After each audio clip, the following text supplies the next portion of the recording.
Now, here recently we visited Japan, and Japan's always been high on David's wish list. So, so once we finally got there and saw what it was like for ourselves, we did actually fall in love with the country. But we wanted to break down our thought process about how we would think about living in Japan. Now, if you ever wondered why David and I started this travel channel, is because in 2020, we sold our house, we sold all our possessions so we could start this full-time travel journey. And our goal was just to see more of the world, visit maybe 100 countries. And the big reason was just for fun. We wanted to. But our second big motivation is that we wanted another place to live. We decided that we no longer wanted to live in the US and wanted to find a new home base for ourselves. And our idea is that if we see half of the world, 100 countries, that would help us decide where we wanted to plant our roots. We did spend 2 months there and spent time in Tokyo, Kyoto, and Osaka.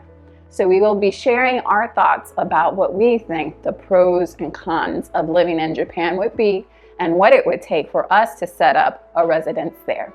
So we're going to start by listing out all the pros, why we're excited to live in Japan. But stay to the end so you can hear all of our cons and the things that really make us hesitant about moving to Japan.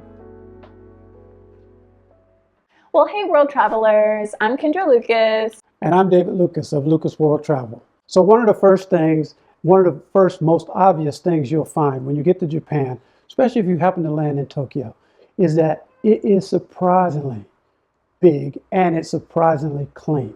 And that's one of the things that I really love. As I'm traveling, always in the back of my mind, I'm looking at the streets, I'm looking at the sidewalks, I'm looking at trash, I'm looking at plastic, I'm looking at if people keep the streets clean. Is it in their character to keep their city clean?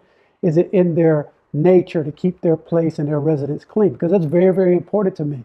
It's always been important to me where I lived, and I want to know that I live around clean people. And it's amazingly clean for a city the size of Tokyo. You'd think that a city the size of Tokyo would be just like New York. Well, it's amazingly the opposite. It's super clean. If you've ever been to New York or Manhattan, you know it's not clean. You know it's smelly. You may love it, but it's some takeaways there that it's dirty, it's grimy, it's smelly. But Tokyo is nothing at all like that. Yes, the only exception we found was Osaka. When we got into Osaka, we were like, are we still in Japan? Because there was a lot more trash there. I don't know if it was just our neighborhood, but people had trash bags everywhere. There was litter everywhere, and there was quite a bit of grime in the Dotonbori area. So that surprised me after the pristine nature of Tokyo and Kyoto. But nonetheless, in the grand scheme of things, Japan is the cleanest country we've ever been to. Another benefit is how affordable eating out is there. Like, you always hear that Japan's very expensive, and it is expensive when it comes to housing in Tokyo and activities. However, going out to eat, that is relatively affordable. So compared to being in the Caribbean for 6 months, Tokyo was such a pleasant surprise at how affordable getting some ramen is. Even getting sushi, like you could get sushi for $7 to $9. It was very affordable. So when I think about living there, it's just like I would be able to go out and enjoy a variety of restaurants and still maintain a reasonable budget. So that's something we're excited about. Now, public transportation in Japan is a breeze. You don't need a car. There's many different ways to get around the cities. Their train system is amazing. They've gotten it down to a point where they're almost never late unless there's a super emergency or something like that. Their train system is just phenomenal. Probably one of the best in the world. Yes, Japan has a vast network of buses, subways, and the Shinkansen, which is the super fast bullet train. And all of these get you around the country with relative ease. And everything is well connected via Google Maps. So it's actually very easy as a foreigner to navigate the country as well. So we felt very at home navigating the system. Now, as an introvert, for me, I loved how introvert friendly Japan is. It is so quiet there. So when you walk down the streets, when you're taking the train, everybody is so respectful of everyone else. So people try not to talk to you. People try to be quiet and respectful of you. And I actually really enjoy that. In other countries we go to where everyone's loud and boisterous, are just complete strangers, are trying to talk to you every 2 seconds. Oh my goodness. We experienced that in Morocco, and it's just like sensory overload. It's like, people, stop talking to me. And I really miss the silence and the peace of Japan, because you can like just do a walking meditation and just feel so at peace and so comfortable there. So also, when you go to Japan, there's a lot to explore.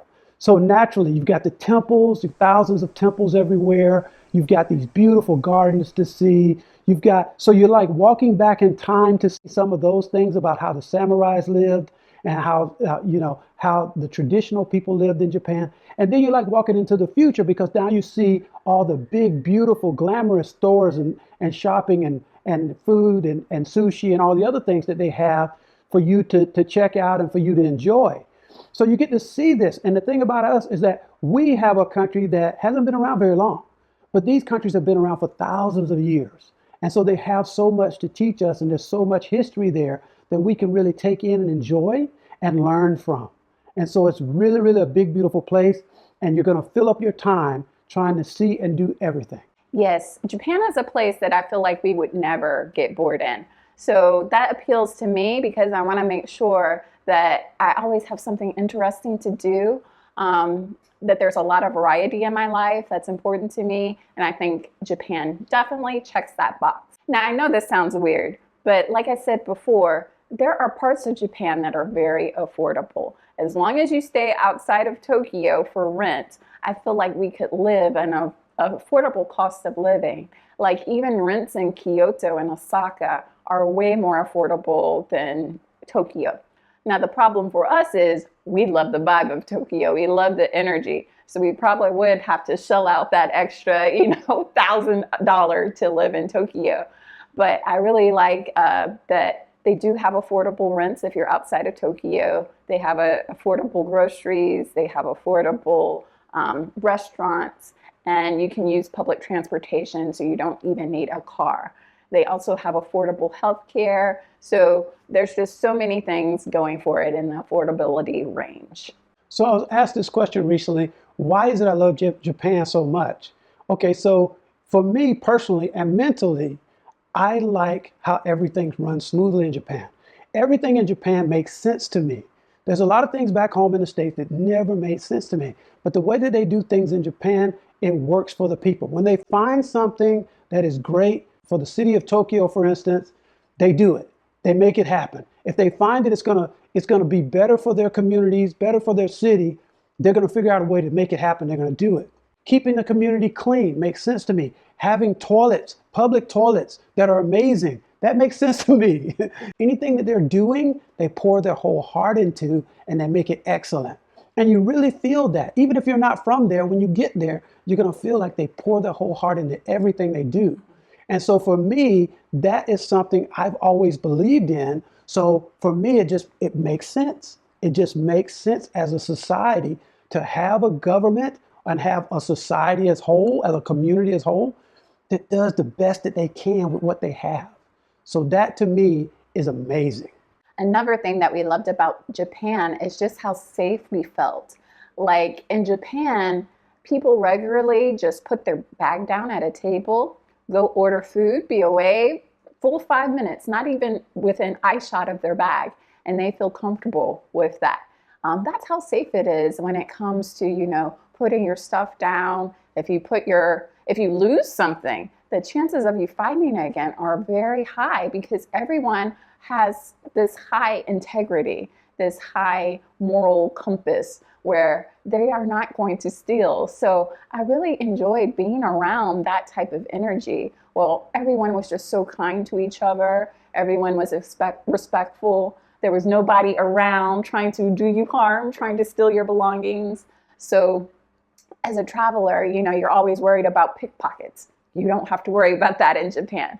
And also, their violent crime rate is very low, almost non-existent. It's some of the best statistics in the world. So we would feel very safe living there.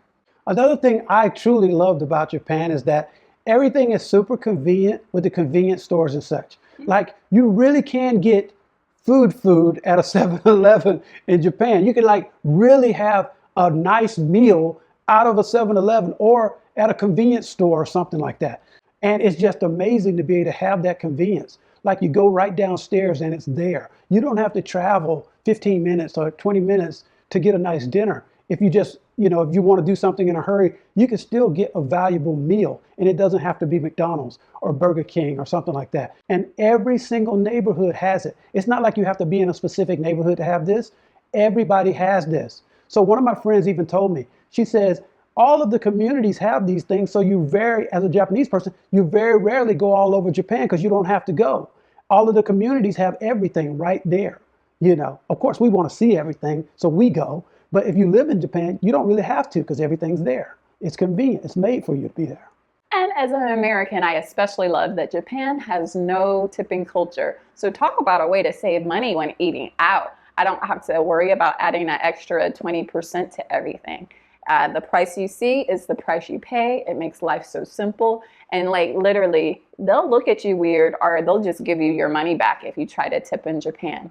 So like it's seriously not part of who they are. So I really respect that. And shoot, I want to be a part of that. I think it's a much better way to live life. Another thing that was great is that going to the doctor was affordable and the pricing was clear. So I got a little sick while we were in Kyoto and needed to go to the doctor. And it was actually easy to find one that spoke English. And it was easy to find out when the office hours were. They didn't take appointments. We just had to walk in and be seen on first come, first served basis.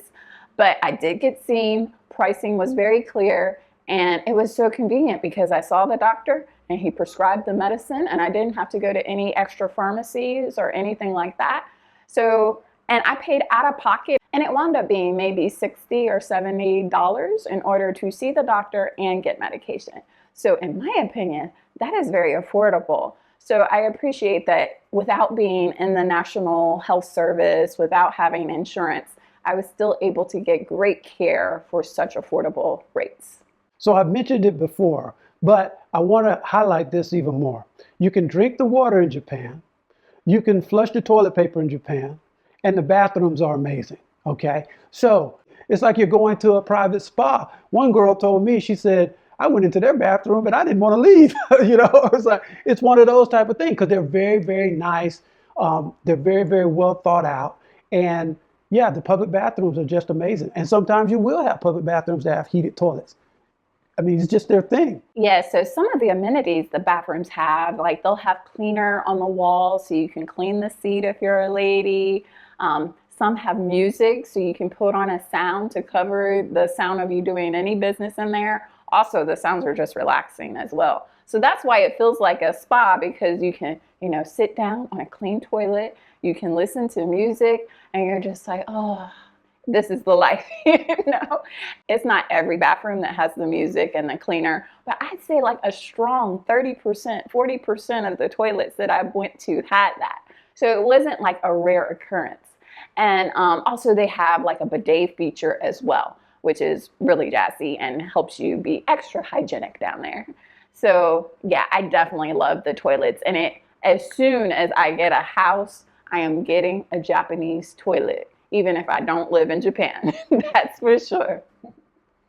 But of course, everything can't be sunshine and rainbows. So now let's talk about the cons of maybe living in Japan. The biggest issue for me living in Japan would be the visa situation. Because we're digital nomads, like to work online, there really aren't any good visa options for us. So they do have a digital nomad visa, but that visa is only going to last you 6 months and does not lead to permanent residency, which is something if we want to live somewhere, we would like that option. So the only way we could live in Japan long term would be to get a job. And again, I prefer to work online, so getting a job there, not very exciting to me, or starting a business. But it's quite involved. You have to invest $35,000 and you have to hire at least one employee. And that's a big, big commitment financially, time-wise. And again, Why do I want a physical business when I can have a perfectly great business online? I don't particularly like any of those visa options, so I just don't see a way into the country for us legally. But I can always force David to work, and then I'll just do the spouse visa. So you want to get a job in Japan, right? No. So unfortunately, Kendra is right there. That is one of the things that it would be a setback for us at this time if we had to do that. I am studying data analytics and with the hope of having a job. But my hope is to actually work online and perhaps create my own business. But that doesn't mean that the people that contract through me or whatever will actually live or be in Japan. They could be in Europe. They could be in America. They could be in the Caribbean. So that would kind of be a negative for us if that was our choice. As a career field, I think it's great, but as far as living in Japan, that would limit us and our choices there. So I do understand that, and that is a concern for us. Another thing that concerned us about living in a place like Japan is they do have earthquakes, and earthquakes cause tsunamis. And tsunamis are very, very dangerous. And no one, because these are natural disasters, no one knows when they'll strike or where. And that is something that concerns us because we want to be on a beachfront somewhere. And all of these things are a concern. Just like when we lived in Tennessee, we had to deal with the situation of tornadoes. Okay, tornadoes are very serious. So when living in a place that has a natural disaster type of a hazard, that's one of the things that you have to rule out or weigh in on whether you want to live in that area or not. Another big concern is the language barrier. So naturally, learning Japanese is not going to be the easiest thing in the world. Oh, another thought of ours was to get a student visa to learn Japanese. So maybe we could get over that Japanese hurdle. Because Japanese is a bit of a difficult language, I'd say it takes us at least 2 years just to get conversational and maybe 5 years to get fluent. So that's like a significant amount of effort and time to put into learning the language. We are up for the challenge, but we don't underestimate how big that challenge is going to be. So another of the things that especially Kendra had a hard time with is packed subways. And in the morning, if you're trying to get anywhere on the train, you can expect a packed subway. And you can also expect that same pack to be headed back home in the evening. Okay, so it was just kind of like, this big, huge rush of people in the morning on the subway, and they're like marching out like soldiers, going to war, headed to work and stuff like that. And we were afraid we were going to get stomped on if we stepped out of line. So it's kind of like that. And I mean, they really do literally push people onto the train to fit everybody in. I mean, that's a real thing in Japan. That's not just something you see on TikTok. That's a real deal. They're like shoving people into the car to make sure everybody can get to work on time. Yes, and this is another reason why I want to avoid working in Japan, because I don't want to have to be in that rush hour rush with everybody else on a packed subway. It looks kind of miserable. So I much prefer, my leisurely tourist digital nomad lifestyle where, I can get on the train at 10 a.m. and there's nobody on there and it's just pleasant and perfect. The next con is the very, very small apartments. Now, granted, the place we stayed in Tokyo is probably smaller than average. It was just a studio. But I would like enough space where I can put a yoga mat on and still do all my little stretching and leg lifts and all of that. I couldn't do that there. The yoga mat covered the entire floor. And if I wanted to do a leg lift, I was going to knock over some kitchen utensils. And it was just a mess. That is way too small to live. And I honestly couldn't live in one of those apartments.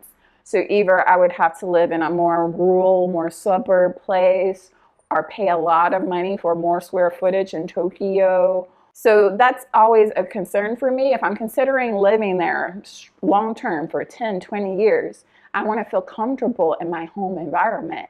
And if the place is too compact, I just couldn't do it. I'm not used to those closed spaces. It really feels like a prison almost. And I couldn't do that for more than a month at a time. So another concern is food diversity. There's only so many times that you can have sushi. Well, if you ask some Japanese people, they can have sushi every day, okay? But here's the thing. We're used to all types of food. Now, I mean, we eat Indian food. We eat Italian food. So naturally, there's international foods that you don't see as often in a place like Japan. And there's really not a market for it. because the Japanese people don't really go after those types of things, okay? But foreigners like us who are used to and accustomed to those things, naturally, we would like to have those varieties, right? So that would be a con, because now that means that a lot of the foods that we might like to eat, we wouldn't see that as often in the grocery stores or elsewhere. Yes, while in Japan, I miss Mexican food so much.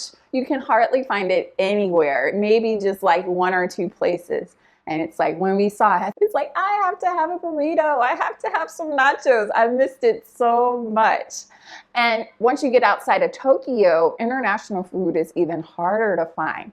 So Tokyo has like good Indian food options, but once you leave Tokyo, like if we chose to live in Kyoto, for example, I didn't see any more Indian food. I didn't see Mexican food. I also like Greek. I want some Middle Eastern kebabs. Like, you're not finding any of that in Japan. And even in the grocery store, when I want to cook something, like I often cook with beans and rice. You're not going to find the canned beans you're used to. So there's all types of things I would have to give up cooking as well. I would have to learn how to cook more Japanese style things. Again, we're up for the challenge, but when you think about what makes you feel comfortable, what makes you feel at home in a place, it's like you literally have to give up everything and just do everything the Japanese way. Whereas I feel like in some cities, some countries, we could still maintain, what we like to make at home. We could maintain that one little part of identity. We didn't have to give that up. But I feel like in Japan, you do have to give up what you like cooking, what you like to do at home as well, in order to just adapt a more Japanese way of life. This is kind of a pro, but it could be a con for most people.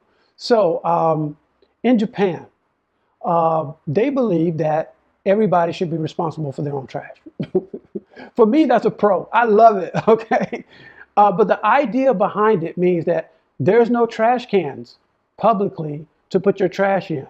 In other words, if you go buy a bag of chips and a drink, and you eat that bag of chips and you drink that drink, that trash should go in your bag and you carry that to discard whenever you have an opportunity. But they're not going to put trash cans on the street for you to throw away trash and then they have to put it in the trash, okay? They're not going to do that, okay? Because they want to keep everything clean. They don't want that trash can to fall over and then somebody's got to go back behind it and clean it up. That just doesn't make sense to them. So it makes more sense that if you eat and create trash, you're responsible for it and you have to carry it around with you until you get home, until you can dispose of it, okay? So that to me is a pro. That would mean less litter. And if you look at Japan's example, it's less litter. That's basically what it means. So I think that's a pro, but it's also a con for you because we're so used to and so spoiled with the idea that once we discard our trash in the can, somebody's going to come by and pick it up and put it where it's supposed to be. And another con is the kind of quiet discrimination you will experience on places like the train, for example. On a full train where it's pretty much standing room only, there are times when there'll be seats by me and David, but nobody's going to sit in them because we're foreigners. And I've learned that it's not because we're Black, it's just because we're foreign, because this will happen to white foreigners as well. So you do have to deal with this type of quiet discrimination in Japan. We did experience this in Osaka, especially when we were coming back from Universal Studios. I was like, what? There's all these people standing and there's a seat right next to me. Nobody gonna sit there. They don't want to sit by the foreigner. But in a way, this benefits me. I get more space. She's privileged. It's like, but that's the thing. It's like, it makes you kind of feel some type of way emotionally. But, in the United States, the discrimination is deadly. So I'll take that quiet discrimination any day over the deadly discrimination that exists where I'm from in the United States. But these are the pros and cons that we're weighing in our brain as we decide, should we try living in Japan? Should we not? And, there's so much we like about it. And I kind of want to try, a season of just 3 months in Japan, 3 months in South Korea, 3 months in Thailand, and 3 months in Europe, just to see how we like, these countries, because we're still debating a place in Europe. We're just debating these places in Asia, and we might be debating places in Africa too, but that's coming soon. So there's a lot of things going in our heads about deciding where we want to live. So make sure to subscribe to see more of these insights on how we look at analyzing places we want to live. And please share with us what you think the pros and cons of living in Japan would be, especially if you live there yourself, or if you have been doing your own research and are looking into moving there yourself as well. We'd love to hear from you. All right, world travelers, well, as always, happy travel planning. Until next time. Bye.